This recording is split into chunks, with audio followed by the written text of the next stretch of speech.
विविध भारती पुणे. ठळक बातम्या. पंतप्रधान नरेंद्र मोदी यांनी राष्ट्रीय सुरक्षा दल अर्थात एनएसजीच्या कर्मचाऱ्यांना स्थापना दिनानिमित्त शुभेच्छा दिल्या आहेत.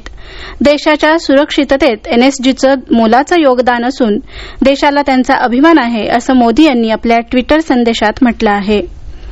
आज सकाळी 8 वाजता संपलेल्या 24 तासात देशातील 70,338 कोरोना रुग्ण बरे होऊन घरी गेले आहेत.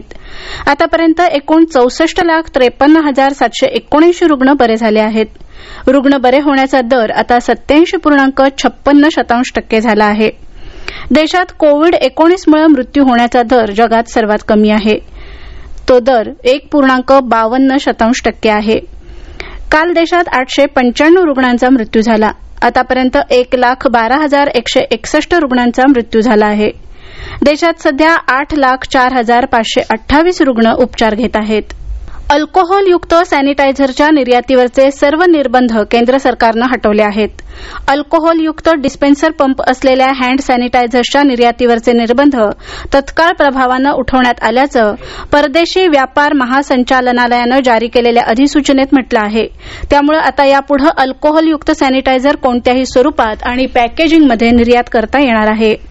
आगामी दसरा आणि दिवाळी सणांच्या वेळी होणारी गर्दी टाळण्यासाठी आणि प्रवाशांच्या सोयीसाठी पश्चिम रेल्वेनं 240 फेऱ्यांची सेवा देणारी 8 जोड्यांची विशेष रेल्वे सुरू करण्याची योजना आखली आहे. पुण्यात शारदीय नवरात्रोत्सव निमित्त बाजारपेठ विविध साहित्यांनी सजली आहे. सुरक्षिततेचे सर्व नियम पाळून दुकानदार आणि ग्राहक व्यवहार करत असून मंदिरं भाविकांसाठी बंद असली तरीही उत्सव साधेपणानं साजरा करण्यात येणार आहे.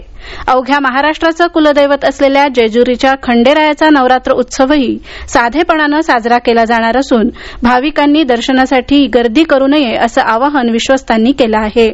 या होत्या आतापर्यंतच्या ठळक बातम्या. या नंतरच्या ठळक बातम्या सकाळी 11:58 मिनिटांनी.